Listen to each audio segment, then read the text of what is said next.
Aham, acharam que eu não estava aqui, acharam errado, bora lá. A gente tinha parado na sobre a formação dos regimes autoritários. Percebam, a gente estava falando sobre os problemas do iluminismo, né? Com toda a nossa tecnologia, nossa razão, nosso progresso científico, nossa, entre aspas, evolução, mesmo assim a humanidade estava entrando em caos pela ascensão desse tipo de regime que concentrava as mãos numa única figura e eliminava pessoas por achar que elas eram inferiores, por padrões puramente ideológicos e não por nenhum embasamento científico, certo, gente? Eu sei que algumas pessoas ainda acreditam que exista cientificamente alguma comprovação de superioridade ou inferioridade das raças, mas primeiramente raça só existe uma, é a raça humana, e o que existe são etnias, né? É um conceito muito mais cultural do que o conceito biológico de raça, tá bom? Não que o conceito de raça não exista, a gente discute isso numa outra aula sobre racismo, racismo estrutural, aí a gente discute alguns elementos que são importantes de discutir a respeito do conceito de raça. Mas, percebam, não só voltando à problemática dos frankfurtianos e do período em que eles viviam, né? Não somente o mundo parecia estar entrando em caos por causa da ascensão desses regimes totalitários, não democráticos, violentos, né, genocidas, como havia também uma, um aumento considerável do uso da tecnologia para fabricação, manufatura de o quê? De armamento, de aparato bélico, culminando em 1945 com a utilização de duas bombas atômicas no território do Império do Japão, a bomba de Hiroshima e a bomba de Nagasaki, as primeiras e únicas vezes que artefatos nucleares foram utilizados contra populações civis, mais de 100 mil mortos, somente em Hiroshima, se eu não me engano. Aqui não é uma foto de nenhum desses bombardeiros, aqui é uma foto de um teste nuclear, tá bom, pessoal?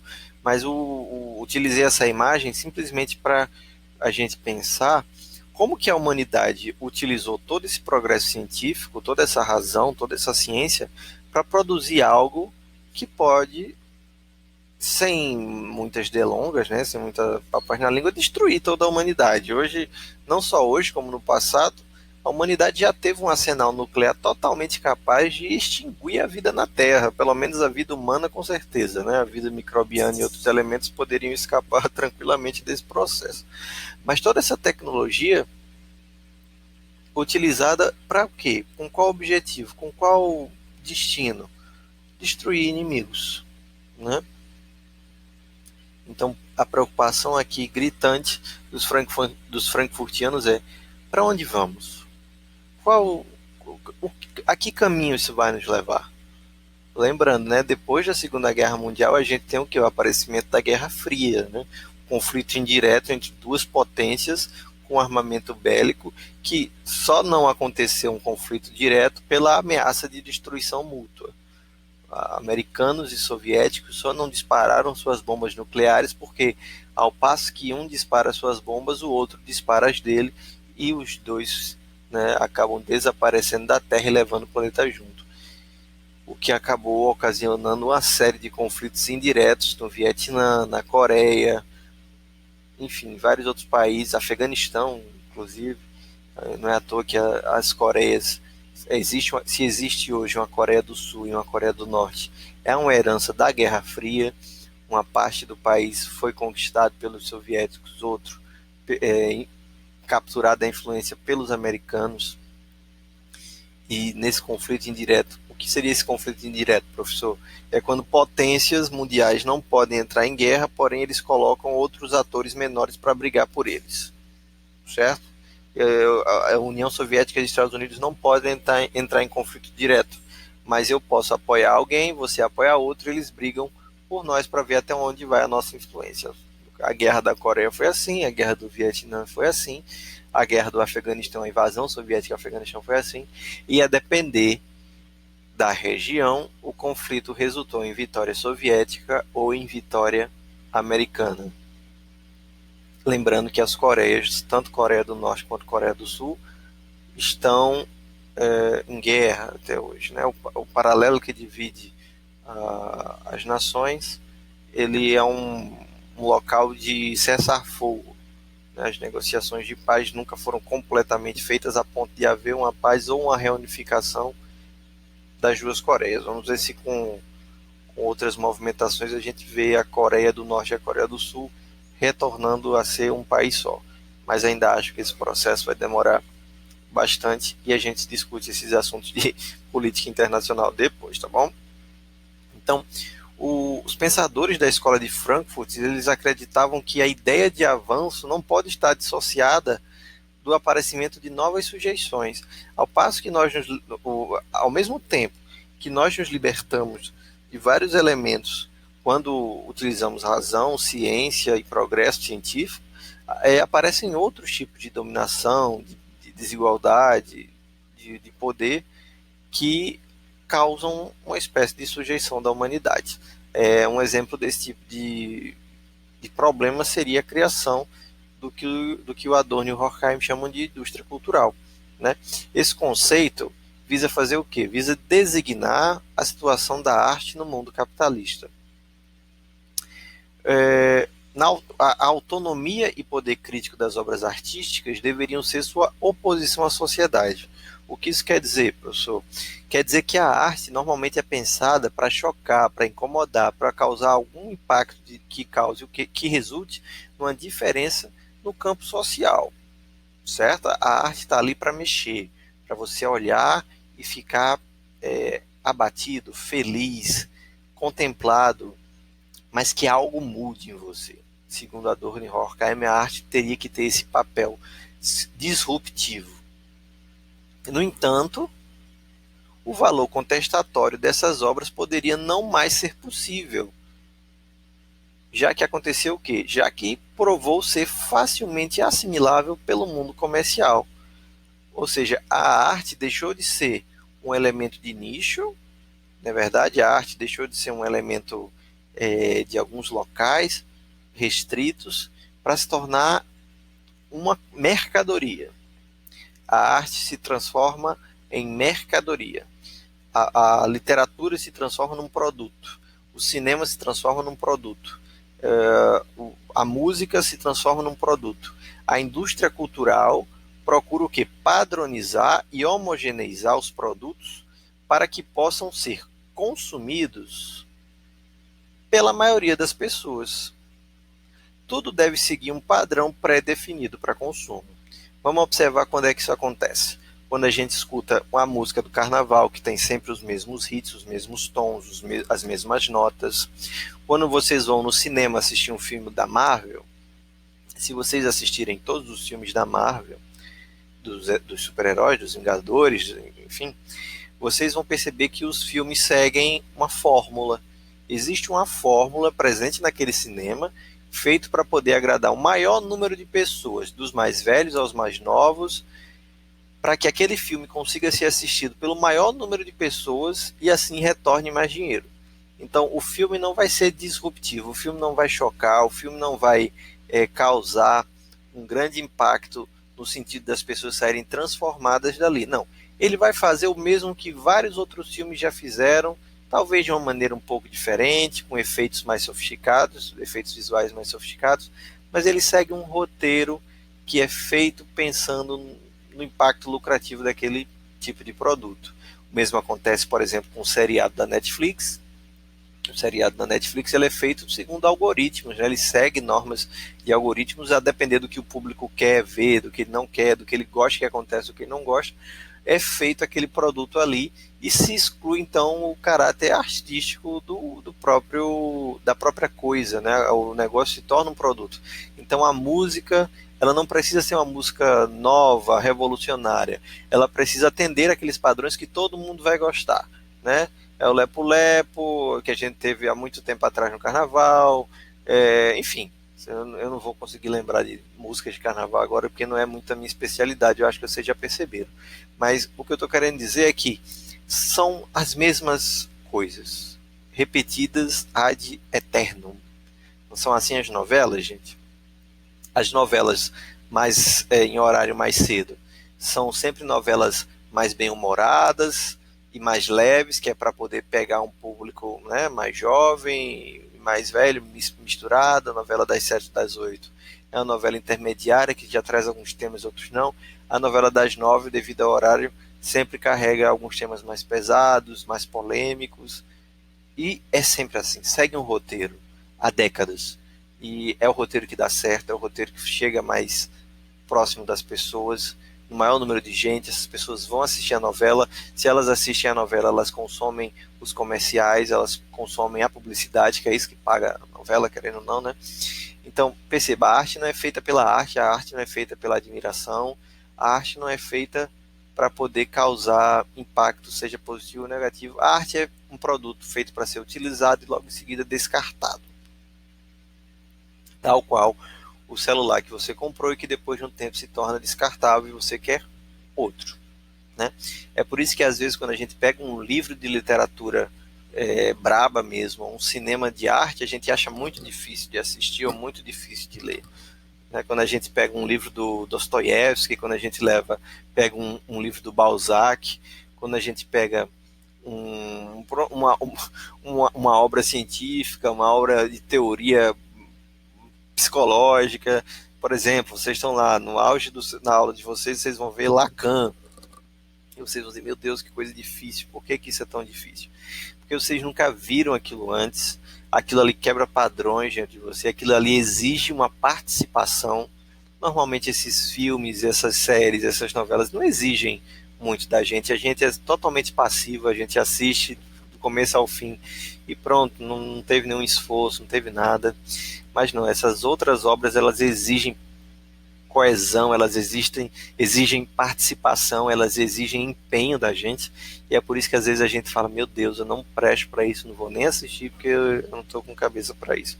São coisas que puxam, que instigam, usando um vocabulário bem bem de palestra motivacional, bem divisor de águas, é uma coisa que remexe com o nosso intelectual.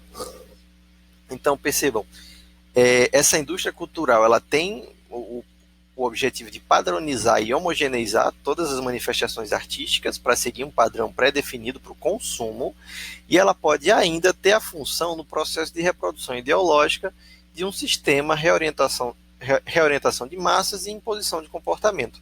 O que o Adorno e o Horkheimer estão dizendo é que todos esses elementos que haviam e existem até hoje, a rádio, o cinema, a internet, a mídia, a música, a literatura, todos esses elementos da arte que são absorvidos como produtos e vendidos como mercadorias, eles reproduzem valores ideológicos e reforçam sistemas. Então, a TV, a rádio, o cinema, eles reproduzem o quê? Valores, reproduzem crenças. E as pessoas assistem, consomem e incorporam e modificam seus comportamentos de acordo com o consumo dessas mercadorias.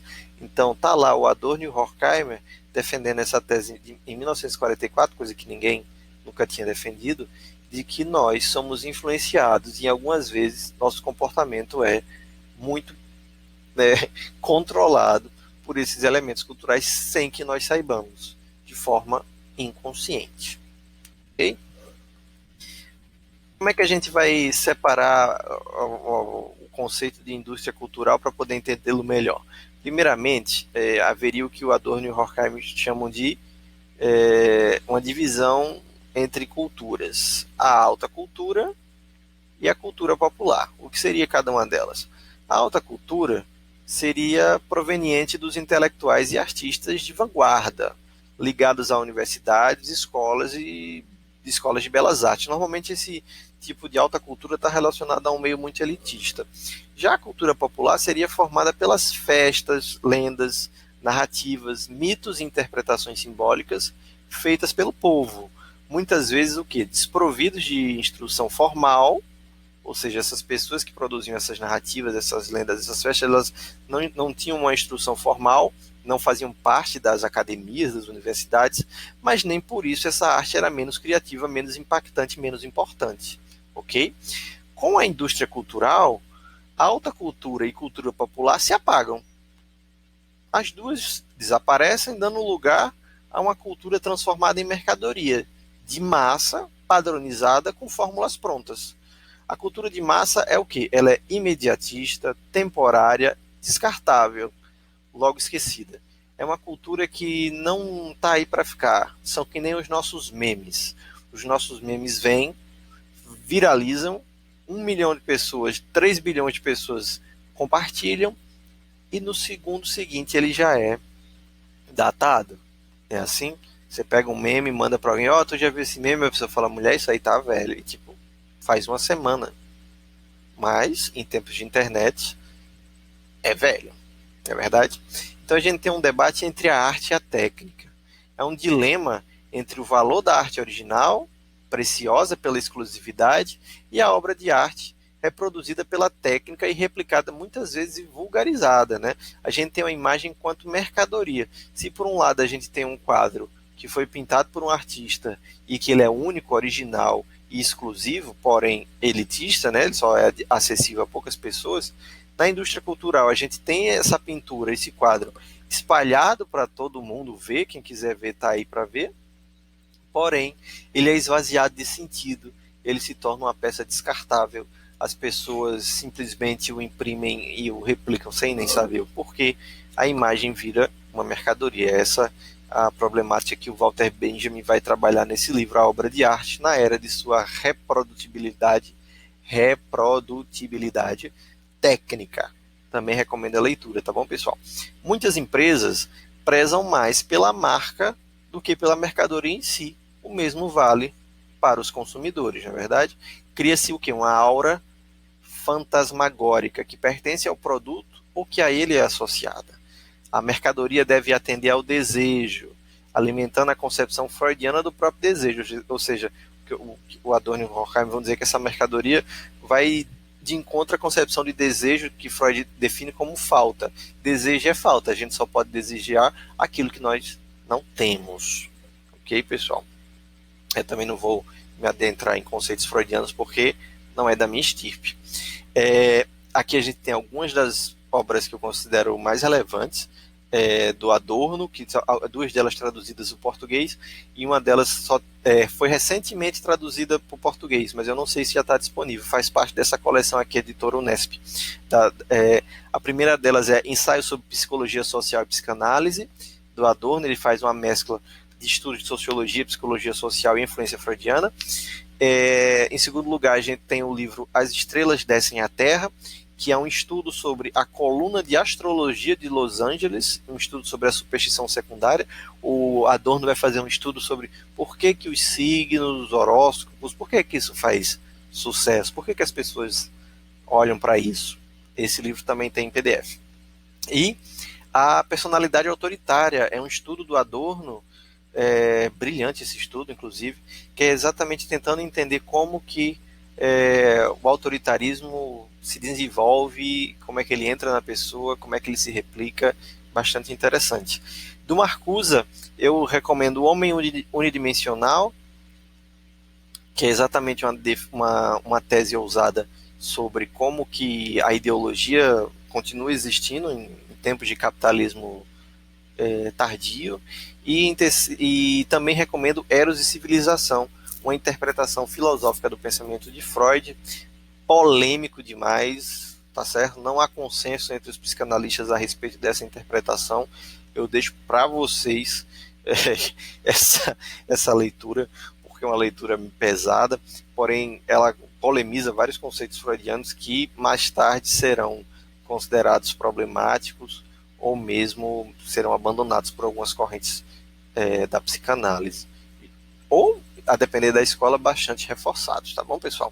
Essas são as referências que eu utilizei, principalmente o livro Dialética do Esclarecimento, da Zaha, e depois eu utilizei Grande Hotel Abismo, a Escola de Frankfurt e seus personagens. É um livro lançado em 2018, muito bom, por um jornalista que faz uma espécie de compêndio da história da Escola de Frankfurt, tá bom?